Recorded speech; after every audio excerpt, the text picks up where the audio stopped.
Do you have a hard stop? Hi, No, everybody. Joe here with Kyle. How are you doing today, Kyle? pretty good, Joe. How you doing? It's been a while since we've done one of these. Yeah, it's um, not fair to us or the world. So I'm glad we're finally doing it. Yeah. Um, yeah. Today we got a lot to chat about. We want to chat about like our community platform, breathwork that's coming up this weekend, and probably some news items that are going to be worth discussing too. So yeah, very excited to get into all of it. Yeah, and I guess congratulations to us and for graduating Vital Cohort 4. Just was it this past Sunday? Yeah, this Sunday, cohort 4. So if you're chiming in here, congrats. And yeah, it's been a journey. So yeah, it's been Yeah, been awesome. it's really cool to have finally been a part of a graduation. Like I saw you and the rest of the team do it. I've popped in and watched a little bit, but like Vital Vital was kind of traditionally yours, and like I backed off. So it was like really cool to kind of see that and participate. And yeah, it was just you know a very great experience for me. How was it for you? Cried a whole bunch as usual, which is always pretty funny. I never always think I'm going to get that emotional, but yeah, it's just I think just like the connections that we make in the program, are just so heartfelt. So yeah, it's always really nice to it's sad and nice to know that people are now out there in the world and hopefully showing up in their communities in whatever way that they feel like they want to show up, whether they're educating or doing harm reduction, integration, hosting retreats, just creating spaces for other people. It's just really nice that there's a lot of people out there doing really awesome work. But yeah, how was it for your first time? um it's kind of like emotionally overwhelming to just know that we've been able to help people kind of unfold who they want to be in the space, Yeah, and just do like the adventure of self-discovery around their, psychedelic future and how they want to show up and what they want to do. And yeah, it was just really amazing because it is so meaningful to people to be able to, feel competent enough to share this stuff in helpful and safe ways. And yeah, I just was pretty overwhelmed, honestly. And I'm just really yeah, grateful for everybody, sticking with us. yeah, yeah. So, yeah, like so I guess like not everybody listening knows everything about Vital, right? Like it's our world, so we assume it. But how do you like to talk about Vital these days? Like what is it? Yeah, I feel like it's like shifted a whole bunch in ways. Obviously, it's been pretty consistent where I'd say, it's our 12-month training program in psychedelic informed practice, harm reduction, integration. So, getting people really spun up on, how to support people that are having psychedelic experiences, whether it's on the prep side, for those that are doing stuff in the underground and decrim areas, really getting spun up on all the ethics of space holding and all that stuff, and then the integration. But I also over the years have felt like it's just more than that. It's really turned into a community, and I feel like that's been a very large focus of Vital, is the community aspect of it.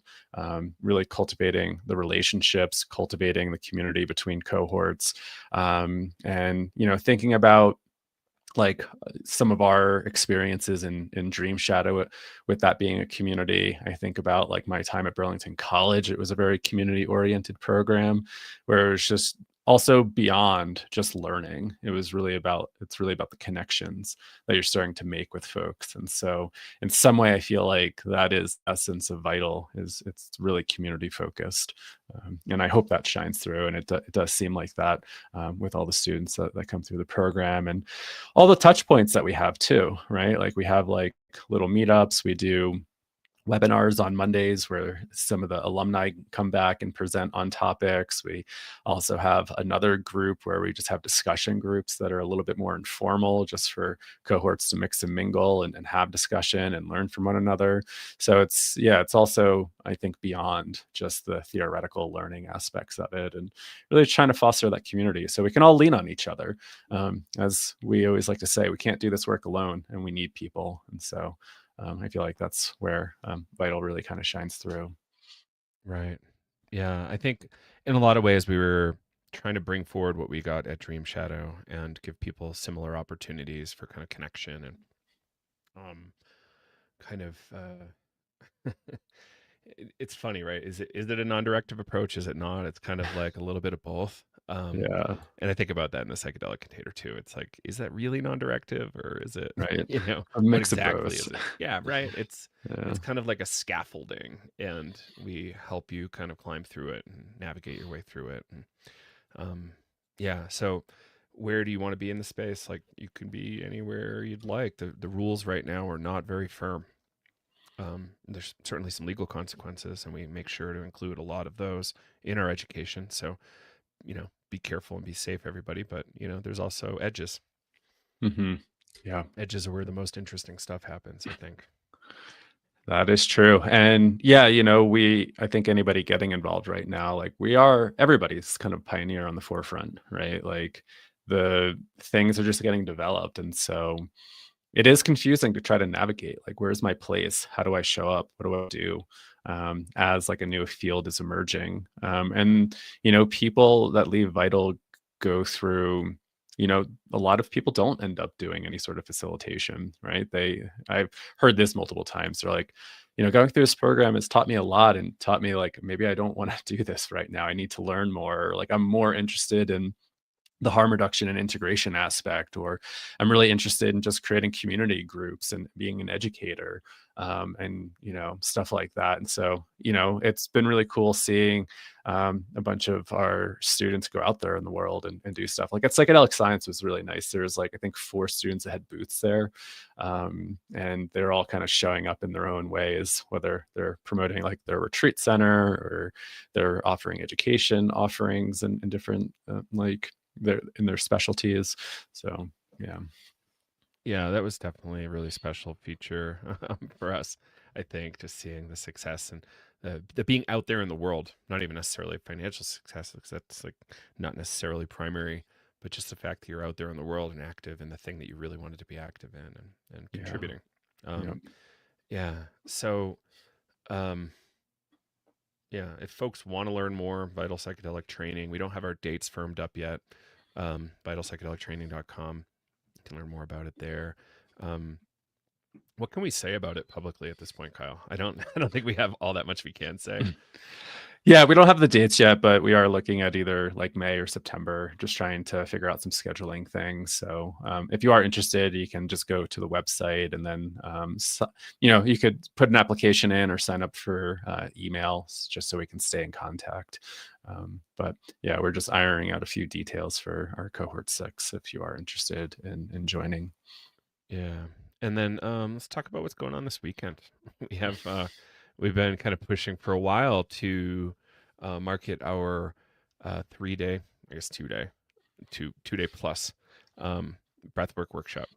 Dream Shadow transpersonal breathwork, kind of a Groff style breathwork method that we learned at Dream Shadow. What do we want to say about that? We have that coming up, and it feels really good to be offering breath work again. Felt like I took a little hiatus after some of the Vital retreats. But yeah, we have this weekend workshop coming up Friday to Sunday up here in Breckenridge. So if anybody's listening that's in the Colorado area that wants to come up for the weekend to do some breath work, we do have some spots open. So it'll be fun. And it's beautiful up here right now. Leaves are popping. There's snow on the peaks. It's a really beautiful time of year to come Yeah, visit. so pretty right now. Yeah, and I think our last workshop was just like so good for us, for others too, but really primarily like we'd have like I think really good feelings about it, and just was so good to be back in the saddle again after such a while. I was gonna say that was like a first workshop for you in a number of years, right? Like I don't know that I really facilitated a full on like 2-part breathwork session since before COVID. I might be wrong, but like I haven't really been in it for a bit, and it felt really great to be back. Yeah. Thank goodness. Yeah. Yeah. Um, yeah, just the thing that I know really well, and I'm comfortable in that space, and it was just good to be there, and definitely good to be with you. Learned a bunch from you on the somatic front, which is great. Yeah, yeah. Minus the little bit of the music hiccups here and there. Right. Nobody noticed. It sounds like they didn't tell us they noticed at least. But the idea, guys, is like there's a lot of things to know about music and breath work and psychedelic sessions. Like there's so many possible points at which equipment can have issues, and we want to kind of like work towards how can our systems be really kind of bomb proof, but also have a backup. You You're always know. thinking about that, and like I think about it a little bit here and there because I've never had any like big hiccups. But like, how do you think about like music backup in like psychedelic and breathwork sessions, where it obviously plays a really important role in one's experience? So like those hiccups can also really cause a little bit of like, I don't know, confusion with folks where all of a sudden the music stops and you're in it, or there's weird like artificial artifact noise coming through, and you're like, what the hell is this? Right. So like we can kind of name that. We use this kind of like audio processor because the outputs from a laptop aren't really like producing like the most rich audio. Um, and so like it's never failed before in years and years. So we had a failure. I didn't really check the stars to see if there was something up there, but maybe. And then it was kind of felt really glitchy, and like digital weirdness was going on, and we just didn't know what to do, and we had a hard time kind of solving that. um In that real was time. like, Yeah. oh yeah, that was like the most intense kind of music failure I've been a part of, which is fascinating. I'm glad we were able to do it together. But like Lenny talks about having like a generator backup at his house for audio. Worst case, you can put on a little boomboxy thing. I like to have multiple different kind of things. So, a little Bluetooth speaker, like I have this little small little Bose thing that's nice. Um, and then typically we're using like a relatively big size PA system. I personally have like three different, oh geez, if we put in the DJ controllers, like five different mixers that could be used for that kind of a situation that we do. Um, and I bring two at least. So if one fails, we can flip over to the other. Sometimes that gets stressful though. And Yeah. then like any individual piece can fail at any point, and there's no way to really tell. Just like hard drives used to explode all the time, right? And we could never tell. And how much music have we lost as a result of that crap? It's really tragic. Um, Yeah. and yeah, then can you have a backup? Like historically, I never thought like my DJ equipment at the mixer and beyond, like speakers and all that would fail, but they can. So what I would do historically is I would have the um, APC playing a wave file, so there's Mm, like very little happening. Like wave, like there's not really much computing required because there's not much compression. There's not any compression really, so like the computing power should be really small. And I use an app that hasn't really ever failed on me, like VLC, a yeah. really popular media player. Um, and that's like really low computing requirements as well. I think it's even open source, which is Yeah. It's nice. pretty lightweight. Yeah. And then I'll have, secondly, a audio device into two other channels that's actually playing in real time a playlist. It could be my breathwork playlist, could be something else, could just be a track on loop. Um, and so if the audio on like channels 1 and 2 start failing, I bring up 3 and 4 from my phone or iPad or whatever it is.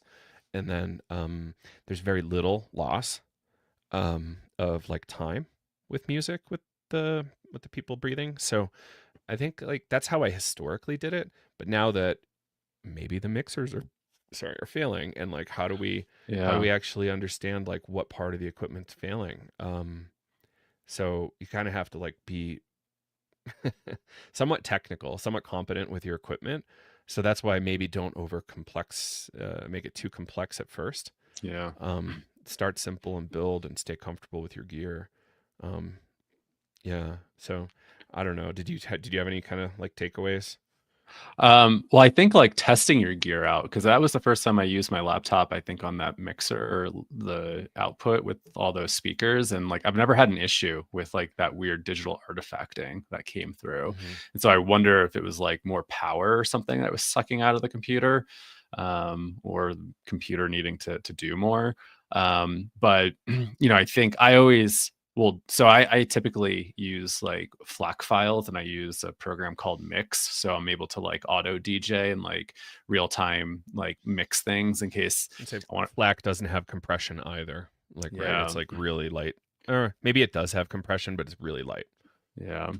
And then yeah, because sometimes I like to mix live. Like there's a song's coming up and I'm like, it's not really gonna fit here. I kind of want to switch it up. And or I notice like, things maybe I need to add something. So I always will create a duplicate of that on Spotify. And so that's what we ended up doing. It's like thankfully I had that on Spotify as well. So we could just switch over as like we were starting to have some of those weird digital artifacting hiccups there in the middle of a session. So yeah, I think always having a backup is really important when you're doing this stuff. But yeah, testing all the equipment first. Like I think we didn't do extensive tests with it beforehand, and so No. that was like really the first time like running my computer on a system like that. We should check it again tomorrow. What I Yeah, realized is we could actually use like headphones like this, yeah, to actually have a like simulate that, like kind of say, is it the output from this, or because we didn't, I don't think had earbuds even to plug in and check. yeah. Um, No, yeah, and it's it's complicated, and generally, folks, you're not going to have a problem, but when you do, you want to have a plan. Like the yeah, equipment, exactly. like these days, is really solid. Like Windows doesn't really crash all that much anymore. Mac doesn't really crash that much anymore. Um, there's types of devices that crash even less, like a real DJ mixer.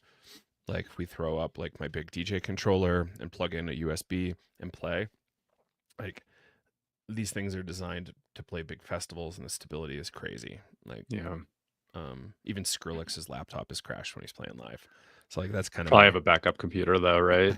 right, right. What But, do we have? 3 computers there, yeah, which is yeah, nuts, which is really crazy. Um, and we still couldn't like figure out what was going on. Oh, what was it? No, my one of my laptops just wasn't producing audio out of the headphones port. Um, the other one I think had some weird issues too. It was a really surreal experience, but I'm glad we got to the other side. yeah. I don't think I've ever had that many like tech hiccups like doing music stuff, and I think it was a good lesson learned of like, yeah, prep all your stuff, like test it out, make some like backup plans, and then as I switched over to my phone too, I was like also thinking, oh, I'm not connected to the Wi-Fi, so I can't like go into like airplane mode to like cancel any calls. If this is streaming from my phone on Spotify, if a call comes through, it's going to disrupt the music. And like, so then I was like kind of panicking, like, oh man, yeah, what if like a call comes through, like as we're streaming this through the phone, that's going to be really disruptive. Hmm. So it's like all these little things you don't think about. And then, yeah, you need to like be on your feet real time to try to problem solve. So it's not so disruptive to folks. Yeah, and take notes here. There's a lot of really good gems here that learn from our mistakes. We make the mistakes so you don't have to. And I think do not disturb on mode sometimes works, but sometimes the song will interrupt, and you don't actually know until you test it. And like, do you actually ever really know? Because Yeah. these things update and like software changes every day, so you don't know really how it's gonna Yep. play. Yep. Um, so be careful out there. That's why I liked the old school iPods were really great, um, with the hard drive, and you could just like Mm, kind of plug right in, and that was lovely. Um, but there's limitations there. yeah. Obviously, our files were like my playlist is like 3 to 5 gigs because it's a WAV file. It's giant, so like it could even fill up those things. Yeah. But yeah, the somatic work that we got to do there, the kind of group processing work that we got to do there, the group bonding. Like I think the group's still talking to each other, which is amazing. Hmm. Um, we heard that they got together and did like a party in the Front Range, which was really cool. So it's just like lovely to see that workshop like this that, we believe in this format quite a bit, I think. So, just seeing it again and again and again work out great. It's just always so reassuring.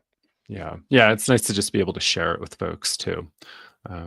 Yeah, because how impactful has it been in our lives, right? It's just to be able to like share it with other folks. It's really nice, really Exactly. special. Yeah. So, um, that'll be coming up Friday, so tomorrow. So if anybody's in Colorado wants to join us, breathwork.com or psychedelicstoday.com/events, you can learn more. We'd love to have you. There's still time. And what else is going on? Um, yeah, we're trying to launch a kind of membership site here to get people um, kind of a little bit more active in our community. Like we've had this kind of online Facebook alternative. It's just us for a bit now, and it's been great. It's mostly Vital folks, and there's Mhm. some patrons in there. I think we have 33 paying patrons. That's what I saw the other day in that platform, and that's been really fun to see that and really helpful for us. So thank you everybody that's participating like that. It helps a Yeah. lot. Um, and yeah, we're trying to figure out what if folks want. I think we're going to bring in exclusive content, hopefully figure out ways to include courses, maybe some courses that we've had out for a while. And I think what we have 5 courses in development right now that might be Mhm. included there. So, Yep. stay tuned. And we'd love and need your support. But yeah, Kyle, what are you excited about this community platform? I'm excited just to like, yeah, we've had this and just to like really engage with it a little bit more. So like having kind of like exclusive live streams like this, doing more of it. Also book clubs, like those are always really fun to just like get together and like talk about material that way. So yeah, I just feel like we've been really engaged in the Vital community for the past few years. Hence why like I don't really podcast as much as I used to. But yeah, really excited to just engage like the larger audience, our whole PT audience here.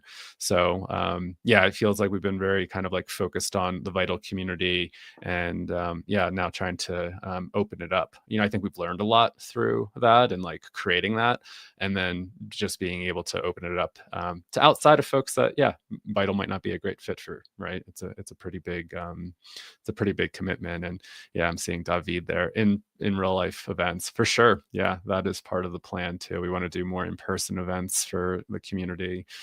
It's really I love this yeah. overlay. Yeah. Yeah, for sure. We're working on in-person events more regularly. I'm traveling a bunch in the near term, so I'm hoping to say hi to folks in the Northeast, like Philadelphia, Boston. There's a chance New York, but I'm not sure. It's a kind of logistically complicated. But if anybody wants to help me in New York, reach out. I would love that. Um, but yeah, just getting together, even if it's for a short meal or sandwich or whatever, amazing. I want to do bigger, more robust events, especially for the Vital community, but that takes resources and time. So the more support we get here in our community platform, the more we can spend our time actually developing those in-person events to kind Mhm. of bring value and community and much more. Been having a lot of these conversations lately just around like how we're just entering this age of like high tech and AI. And yeah, we can channel Northern California for you as well, David. Um, but yeah, just how important it is. Like I was just chatting with somebody, I think last night, just how community is going to get us through some challenging times. And I think again about like going through some challenging times and having like the Dream Shadow community there for me and for everybody else. But yeah, like as we just kind of enter this like crazy digital world where yeah, everything feels like really artificial. Like yeah, being able to come together in person, online to like really cultivate human relationship. I think it's going to be really really important as we progress into the AI age of whatever the hell it's going to bring to us. So, that's an interesting point. Like, I think we should name Dead Internet Theory. By the way, Hmm. David, I'll be in San Francisco November 7th for the Heroic Hearts Gala. Maybe we could hang out before or after that. Anyway, the idea is that as more and more content becomes generated by AI, it becomes somewhat recursive and problematic in that um, the data that's getting cited is actually bad data because it was generated previously by AI and misattributed.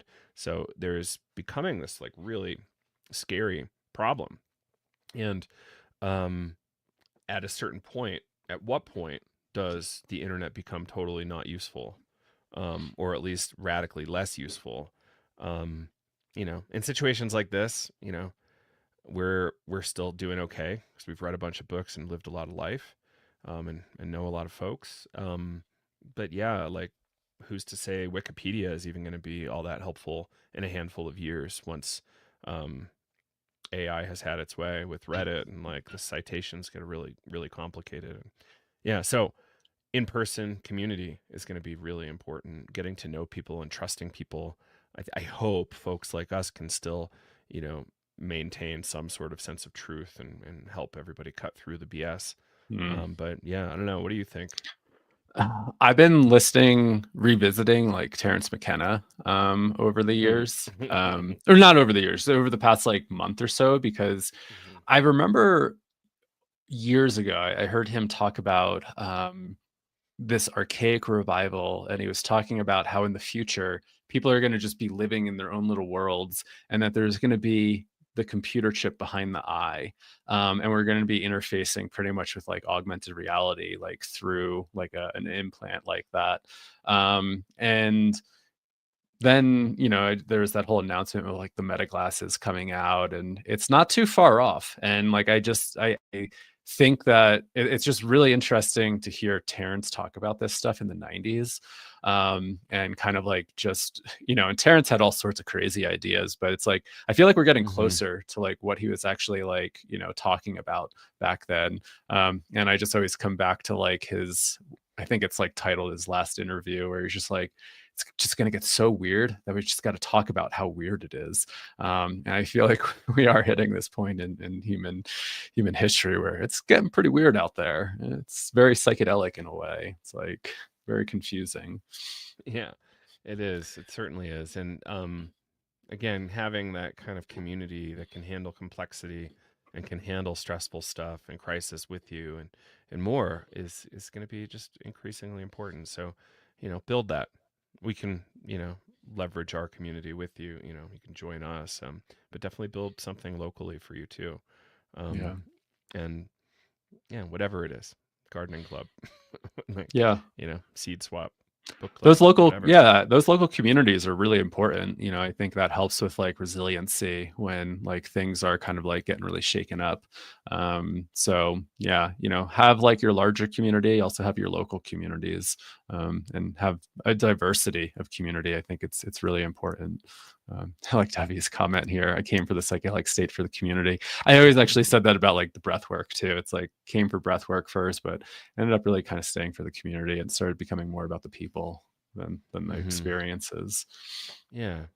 Um, so I've seen a number of communities and they've done interesting stuff. I think I started seeing Discord kind of explode with communities around that like NFT hype cycle a bunch of years ago, which is interesting, and just saw people kind of communicating in all sorts of interesting ways, not just about like magic internet money go up kind of stuff.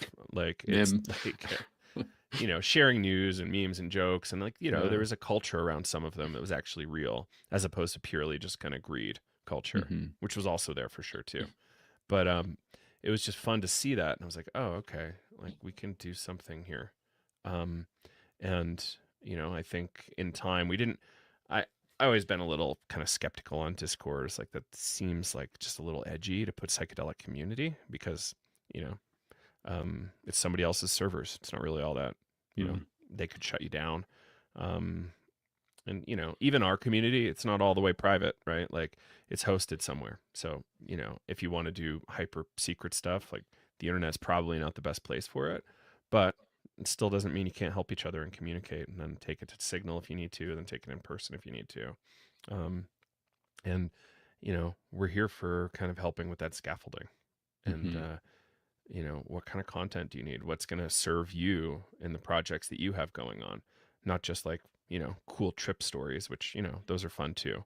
but also, what are the helpful stories that are going to help you build the thing that you want to build with people. Yeah. Um, so we're open to questions. So I think most platforms can ask questions. So please do.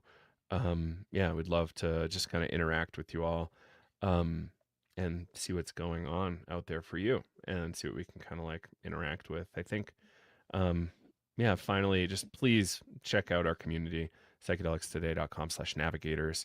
We're going to be putting up all sorts of like scaffolding there and higher level memberships with more access to us and the community. And, just stay tuned for all that. I think we'll have that kind of announced in the next handful of days, hopefully. Yeah, Um, we'll be rolling it out over time. yeah. So let's see what else here. Um, what are the skills important to learn at the moment? David asks that question. I'll put it up on the screen for everybody watching video. So depends on where you're at. um, I think understanding how you could get in trouble digitally is a really good one. So there's that digital security class I've taught a handful of times. We'll probably have that in the community in the near term. Um, if you want coaching or consulting on that stuff, I'm open to that. Just hit us up. But the idea is like, how are you exposing yourself and what are the actual risks? Um, are you covered legally? Are you actually working with lawyers appropriately? There's so much to this. Um, and I don't have a broad enough view into what every community is like in the psychedelic ecosystem, so I can't really say. Do you have any thoughts on to where he's? Yeah, and I'm kind of just taking that too, like what are important skills of like the times. And one thing that comes to my mind is, as you were kind of talking about like dead internet theory and like all this other stuff, is just like our discernment, and really trying to get in touch with that a little bit more, because and that's also really relevant for psychedelics, right? It's like you get a message, do you necessarily believe it at face value right off the bat, Mm-hmm. or do you sit with it a little bit?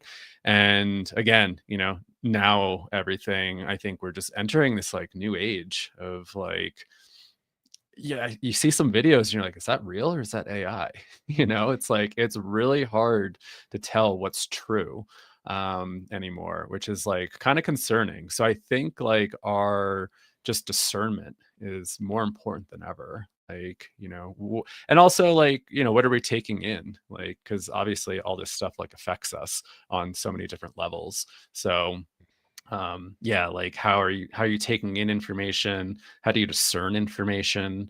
It's all, I think, like really crucial right now, because there's a lot of noise out there in the world, and there's a lot of weirdness, as I guess Terrence would say. So much weirdness. Yeah, Yeah, high weirdness moment. And yeah, yeah. David, if you're talking about like survivability and like prepping, um, I'm not necessarily all that fluent on what's going on today. I don't know what to really say, but community is going to help. So getting together, I think in my permaculture class, it was like if you have 100 people in your kind of circle with all the right skills, like you can kind of flesh out kind of a really great society. Um, and there's specialist skills beyond that, but that's where societies can keep interacting with Yeah. each other. Yeah. Um, Yeah, I like the Chomsky anarcho-syndicalist kind of model where it's kind of like hierarchical unions that are kind of voluntarily kind of associated and kind of cooperate too. So Hmm. it's important that groups kind of interact and negotiate skillfully and kind of like decrease coercion over time. Hopefully, hopefully, because consent matters. I think.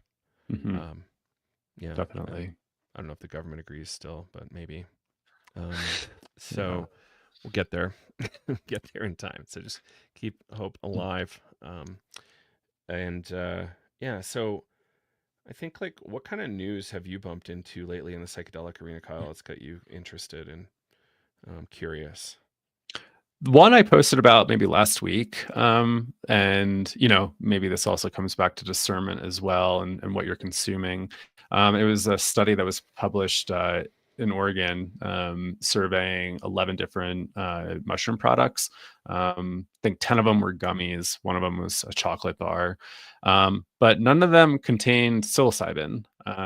They came back with like all sorts of different other ingredients, and I think if we're you're talking about consent, having informed consent of like what you're ingesting is super super important. Some of them did contain psilocin. I feel like you know I think that that's pretty legit. Psilocybin, psilocin, right? Psilocybin converts into psilocin, but again, it's like, do people know the dosing? Do people know what they're ingesting? And yeah, some of these products just didn't have any sort of psilocybin or psilocin in it. Most of it, I think some came back with like THC, kava. Some of them were just functional mushrooms. I don't remember everything off the top of my head right now, but that is a bit concerning because people just see these products and they go, "Oh, this is legit." Like people are doing really good marketing, and then just not having good informed consent here around like, should I ingest this? Do I know what I'm taking?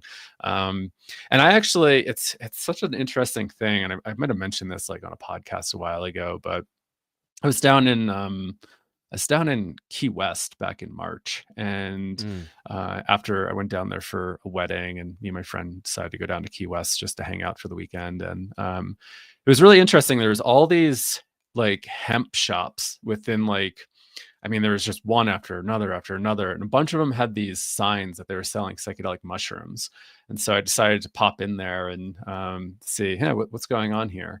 And I asked the guy, it's like, hey, like, what's in these mushrooms? He's like, I can't tell you. I was like, what do you mean you can't tell me? He's like, it's a proprietary blend. I can't tell you what's in it. And I'm just like, well, that's kind of sketchy. I was like, is it muscimol? Like, he's like, we don't say that word around here. And I'm like, and I was like, I was like, I work in the psychedelic industry. I was like, I'm just like highly fascinated about like how you guys are like getting these workarounds or what's actually in these bars and products.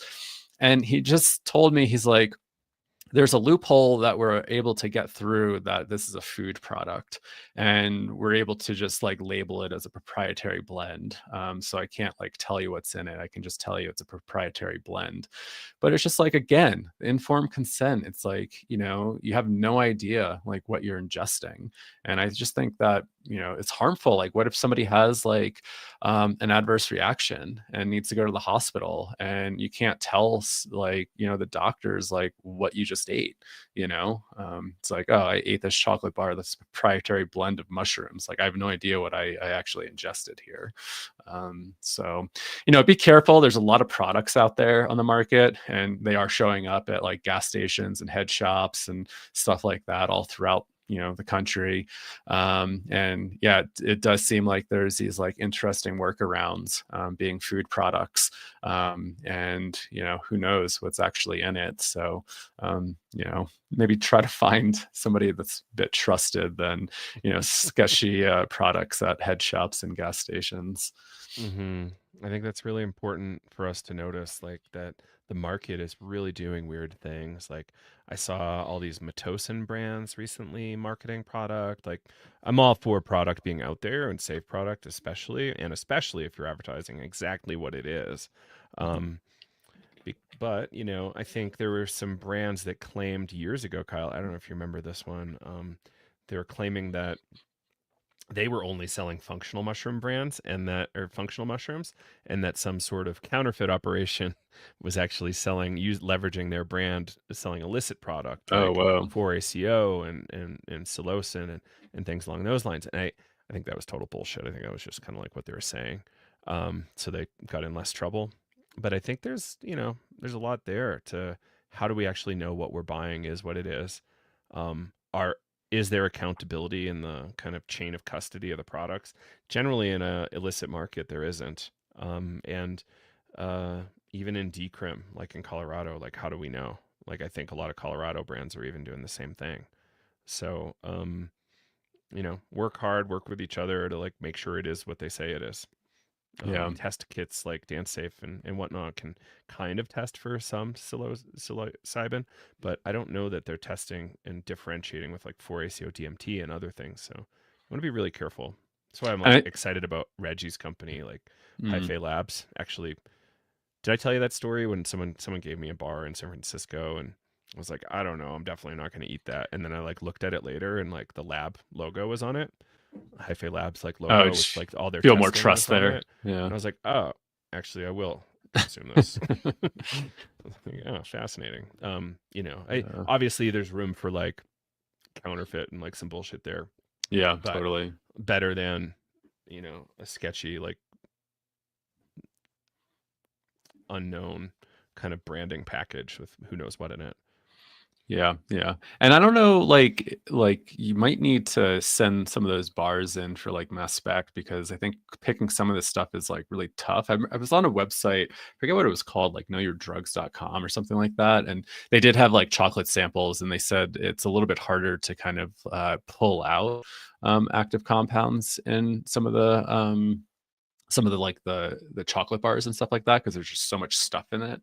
But I don't know. I thought that was kind of interesting. They had like little notes that like all the organic matter showing up, and it's hard to like really tease apart everything when it comes to like those types of products. Right. It's I think really important to note. Yeah. Um, yeah. So just be careful out there. Um, what else has been interesting? I think it's interesting, like so Santa Fe. We didn't really get to talk about the Santa Fe conference. There was yet again a lot of activity from the Texas people and that like overarching ibogaine community, and it was interesting to see that momentum there, and then Brian Hubbard getting some great stage time, and then getting a lot of interest too, because New Mexico deals with a lot of addiction. Um, it's kind of clear that ibogaine's not purely for opioids at this point, which kind of used to be the label, but it seems to be helpful with all sorts of addiction. So I think there's definitely some interest even in New Mexico around ibogaine, which they haven't really kind of gotten loud about yet. But that's cool. Like Arizona put in money after Texas's 50 million. I heard rumor Mississippi might be coming Wow. soon. So it'd be really interesting for the U.S. South to be kind of radically influencing psychedelic and ibogaine policy. Should be fascinating. Yeah. Was there any other like big insights away from that conference? I'm so bummed I didn't get to go down there, but it was also just a good decision not to go. Sometimes we need to rest. Apparently, Yeah. so what I learned about Texas and how Texas actually funded that 50 million. Texas on occasion will have like a huge um surplus in revenue, in tax revenue from like oil. Um so it was like a crazy amount of money in surplus that Texas had that year in tax revenue. So they were able to actually just grab a slice of that. Um and I don't like in Colorado sometimes we get refunds from the government, Hmm. which was happening with early cannabis, but I think like Texas just grabbed a chunk of that money that was surplus because of tax revenues from oil, and then we're able to just allocate that. So I thought um, potentially some of that money came from an opioid abatement fund, but that's not the case. Um, Brian Hubbard's still on a warpath around like Hmm. corruption in Kentucky around the opioid abatement fund money. He kind of laid that all out at South by Southwest. I've not seen him lay it out elsewhere yet in detail. Maybe on Rogan a while ago, but yeah, have you seen him lay that out yet? I don't think so. Oh, No. he's working hard to put people in jail Wow. around federal, like not federal, but state level corruption and like people who are in like the pipeline to be president in the near future and all this kind of fascinating stuff. Yeah. So David's asking a thing here about the industry needs to mature, but who starts? I feel like nobody's asking for ingredients. Like, yeah, like that's a big deal. I think we need to. Like, you're probably going to see that kind of stuff in like Southern California and San Francisco first. Like Venice Beach, I'm sure they're like, super, super expensive ingredients and product, and listing it all. And um, eventually people with like celiac and um, other insensitivities can really, or not insensitivities, sensitivities can be a little bit safer when consuming. So I think like it's coming. It's coming. Um, things that I find interesting are um, if somebody's getting injected with a substance, like how are they feeling safe about that? In a ketamine clinic, that kind of makes sense. because there's like that whole clinical supply chain, and we kind of trust that as Yeah. Americans or Westerners. And then, but if you're in some underground clinic and somebody's got a needle for you, like that's a really interesting roll of the dice. Um, and even if it's a apparently legal clinic, like what is that kind of? What do you want to know about that before they inject you? And I think we don't even know that as a culture, like as a kind of psychedelic consumers. Like Yeah. I've been hearing about people injecting 5-MeO in the underground. And I'm just like, how are you sterilizing that? How are Mm. like what kind of water do you use? Like how are you even measuring like, 15 milligrams or whatever it is, or 8 milligrams for that? So it's really, really a curious landscape. And thankfully I'm not hearing about a lot of injuries from that. Are you? I haven't, no. Um, but there's always stuff that's possible. Um, Yeah. so I'm sure yeah. there's a lot of stuff that we just don't hear about, right? Like I'm sure it's happening, but just not coming on our radar. But I think, David, to your question, like who starts, and I think it just starts with you. It starts with all of us, to just be better educated, more informed, asking people those questions. Like I was just so damn curious. I walked in that shop and started like asking questions. It's like maybe they were a little freaked out, maybe they thought I was like a narc or something, but and also happened again, like I was in, I think it was like West Palm Beach, into like another hemp shop, and this guy was trying to convince me that some of those bars do contain psilocin, but it's completely legal. And I'm like, psilocin's not legal. Like, and he was like, no, no, it is. And I'm like, you're putting people at risk here by like being like that open, selling this stuff in public, especially in Florida. It's like, Hmm. but just people aren't educated about it. And I think it starts with us to try to learn, and ask those questions when we do come across those products. Yeah, absolutely. I think I was buying some cannabis edibles in Massachusetts a bunch of years ago, and the person behind the counter was going nuts about how amazing it is that mushrooms are legal in North Carolina. And I was very nervous about that conversation for obvious reasons. Like, number one, that it's not. And, I even corrected the person when I got up there. I was like, hey, man, that's like really risky. That's a really like high risk location for substance. And I couldn't convince him. It was fascinating. It's like they're selling it, so it's legal. It's like that A doesn't equal Yeah. B. Um, Like somebody has a very high risk tolerance and is like just, yeah, skirting the law mhm, here and taking risk. right. And I think, um, there's a certain level of like what is the actual risk? Like we feel like Right. our outside perspective is that there is like a really high risk, but also like how many shops are getting busted? How many people are going to jail or losing assets for it? And like I think it's pretty low. Probably. So Yeah. I think like collectively they're kind of making these judgment calls like and carrying things like Matosine product, which is really interesting because it's not federally scheduled Matosine, but Federal Analog Act is still there. Yeah. And Yep. so ostensibly you could get busted federally. And, apparently I learned yesterday that some lawyers are really comfortable with the idea of defending that in court, which I'm like, how are you comfortable? Like, Maybe it doesn't um, get prosecuted as much. I don't know. right. I think it doesn't. Like Yeah. it's like a really expensive thing to go to federal court to challenge that kind of thing. And I don't know if you remember, like Sasha Shulgin had a lot of like really great testimony around because the Federal Analog Act is something along the lines of it needs to be substantially similar. Mm. And Sasha was just on stage saying that doesn't mean anything. And from a legal perspective, you have no ground. Um, Mm. but it doesn't necessarily mean that um, things won't progress in a difficult direction for you. Yeah. Yeah. So here's a piece of news founded on Filter. I think I saw it a marijuana moment yesterday, but the Alaska campaign to legalize psychedelics is gathering signatures finally. So Amazing. they kind of took the next step, and they need to collect 35,000 signatures. So there's a lot of activities required. I think after the conference that they had, what was that called? Let me maybe Northern Lights or something. Arctic lights or There it something. is, Arctic Yeah, Lights. Yeah, yeah. like after that, I think they got a lot of really good momentum. I really thought about going, but I just couldn't, like, in good conscience, go before Burning Man. That seemed like absurd. Um, but it sounded amazing. Everybody had a really great time, um, and got to educate Alaska in some really important ways. Um, yeah. And do you know much about what they're doing there?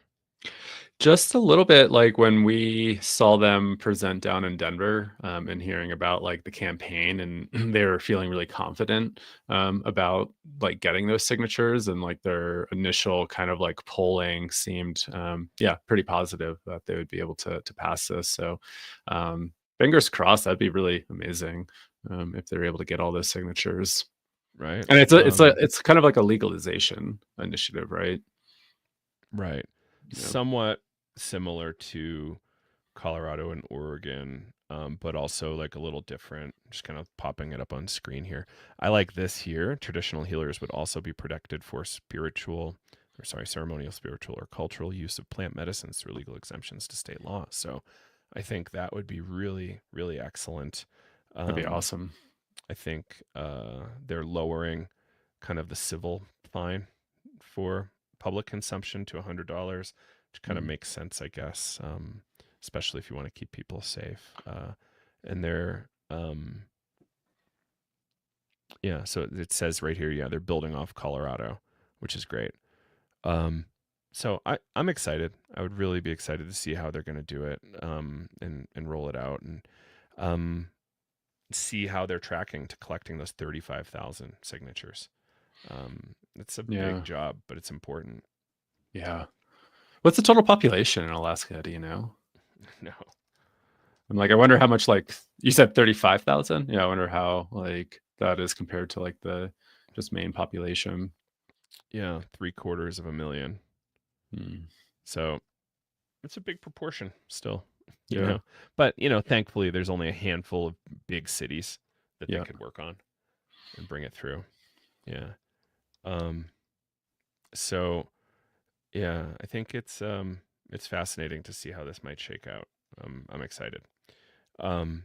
So yeah, I heard from some other people in New Mexico that there's interest in other things beyond mushrooms too. Mm. So, feeling really amazing about getting mushrooms through, like through the state process, the legislative process, as opposed to like a voter ballot initiative. But then they're like, oh, there's all these other really amazing things that we could contribute to. And like, how should we think about that? Like, what do you think about that? Like, it's amazing that it's happening in my book, but it's also like, it's complicated because it feels, They're doing it more kind of like in a behavioral health model, right? um, like they're not doing as robust decrim, if that's Mm. what you mean. Is that what you meant there? Yeah, or like needing a diagnosis because they're really trying to treat like mental health with their bill. Like But I they can haven't. expand. Oh, They okay, New Mexico can really expand the scope of it through adding conditions. gotcha. So, I was able to talk a bunch about chronic pain conditions, and they were really excited about that. And they're actually doing some trials, I think, in the near term with ketamine in group to help validate psilocybin in group for their Oh, state care, sweet, which would radically nice. drop their clinical care costs. Yeah, which would be huge. Um, and when does like all this go online? Did they talk about like a rollout of like They've got when? a date. It's about 2 years from now. Okay, yeah, I that think makes they said sense. like December 27 or something like that. Okay, 2027. I could be wrong on that, but about 2 years. So similar to all the the whole other, project. Yeah. yeah, yeah, everybody else's rollout dates. Yeah. Yeah. Um, yeah. And I think, oh, here's another good one. It looks like um, other universities are picking up this traumatic brain injury conversation, which I think is, long past due. Share my screen again here. If you're watching, you can see it. Uh, yeah, this tool is interesting. Sometimes it works amazing. Sometimes it does not. That's not the right one. Come on. But it looks like in British Columbia, they're going to start actually looking at Oh, amazing. right? That'd be really cool. And I think we're going to see all sorts of interesting stuff come from that. So you remember the Nolan Williams ibogaine study that we've chatted about a bunch, right? Yeah. Where, yeah, where I think a number of vets kind of took the, I think it was ibogaine and 5-MeO DMT protocol, either at, I think it was all at Beyond. No, that's not right. Ambio, Ambio, and I think it's interesting they're including 5 at this point, but the people just their brain imaging looked so much better at the end of the protocol. This was done with Stanford, published highly. Dr. Nolan Williams is like hyping it like crazy, um, but yeah, now it looks like there's more interest in um, treating concussions, and I had that big concussion a few years Yeah. ago, so I'm really really excited about this. Um, yeah, impaired neuroplasticity, so we know psychedelics can kind of help with that.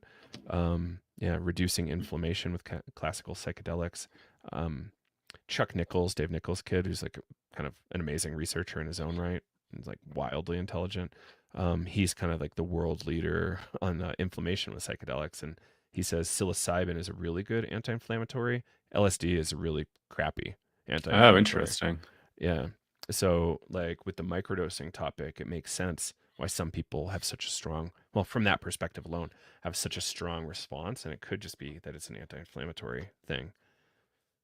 That's interesting. I wonder how much of an anti-inflammatory iboga is or ibogaine. Right. That would be a really interesting thing to know. Yeah. Um, and one of the biggest things that ties into this is what are the molecules that are getting banned right now? God, um, the DEA is working on these 2 really obscure molecules, Hamilton Morris and SSDP, and a number of Oh, other yeah. groups put Was like it like DOC or DOI? DOI, and DOC. Thank you. Uh, Yeah, and these molecules, I think DOI in particular, is showing like exponentially more anti-inflammatory response in people at a sub-psychedelic dose than corticosteroids. So, like a crazy high response rate. So, if the DEA makes that illegal or higher up the schedule chain, it makes it more expensive to research that stuff and not awesome. Um, but imagine just people having to take less steroids. I think that would be just an overall good thing, right? Yeah, yeah, totally. Yeah, I'm excited for more of this like concussion research to come out too, because it's like, yeah, you had your big experience a few years ago. Like, I just had some minor head injuries over the summer, and I was started to look up some of this research, and it didn't seem like there was really great protocols. Like some subjective reports came from people dosing like weeks after the concussion. And then, I think there's that question. It's like, when do you start dosing? Do you start dosing as soon as possible? Do you wait a little bit for the brain to kind of like settle back down? And then start dosing. And so, yeah, I was trying to do some research on it, and it didn't seem like there were very specific protocols around that. So I'm excited to, see more of that stuff. I mean, obviously being into some of these sports with high injury risk, you're like, like having concussions are not fun. I considered going into the Thunderdome at Burning Man this year, and I think my final conclusion was I don't know that I can afford more Another, brain yeah. injuries right now. And, I so here's a fun one, and I'm gonna throw up, and we can kind of like work towards closing. 2 more. Where is it? Yeah, our friends, like we included these guys in our TV show a while Hmm. back. Yeah. Yeah, like I don't know that this is necessarily news, but they kind of showed up on my radar yesterday. And they do this drug MEAI, and they're bringing that through, and that's when it hits like a satiation trigger. And I it sounded like it had a really amazing safe profile. It felt pleasant to use, and it helped people stop drinking. And I think the article I saw the other day was around overeating. And so if you Huh. can eat this pill, um, it might help you just not overeat and similar to not overdrink. So I think that's like a really cool idea, and I'm excited to see what happens there.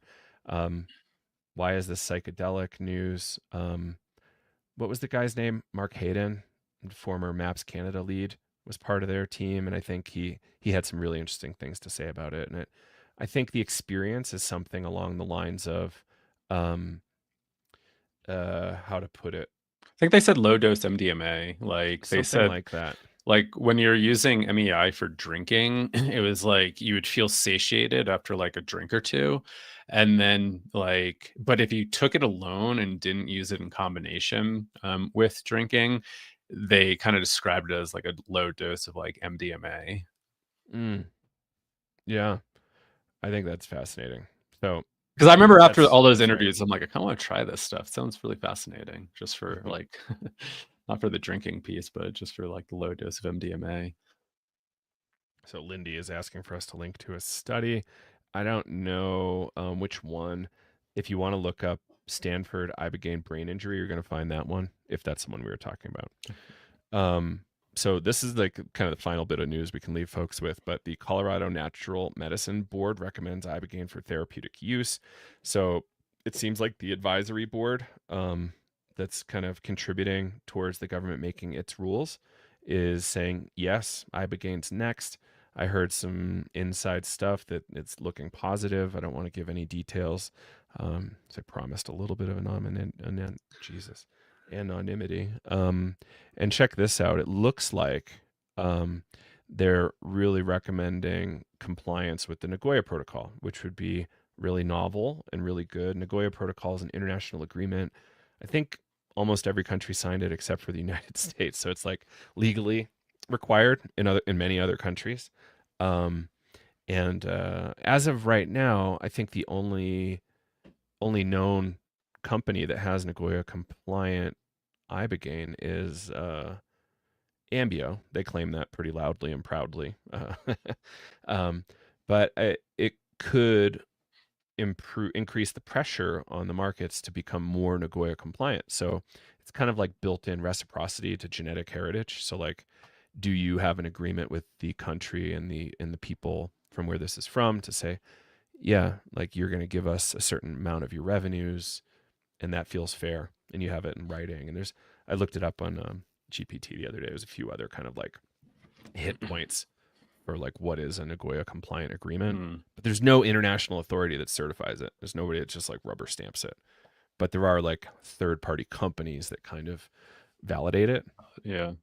Um, so it's an interesting thing to live with and live through. But I don't know. Any thoughts on this one? I was actually going to ask you if you heard any updates on this because I just think I just saw some posts about this and I didn't really get to read into it because I was teaching today. But yeah, I mean, it's exciting, and it's always like I always find it like really interesting, like how Ibogaine's getting like the spotlight right now because it is like one of the more on the riskier side, right, of like cardiac issues. So it's fascinating, like how much coverage and attention Iboga's getting and Ibogaine's getting, but also really exciting because it seems like the potential is huge here. So I yeah. like this quote from our friend Josh Capel, founding partner in Vicente. He says, unfortunately, the program is not legal under federal law. This is the Natural Medicine Health Act thing, like the psilocybin program and whatnot. Um, so it's not legal under federal law, but there's more than a zero chance that we can import iboga from Gabon. Colorado would need the federal government to step in on this very nuanced Mm, topic and authorize that, which is, quite an interesting conversation to be having now.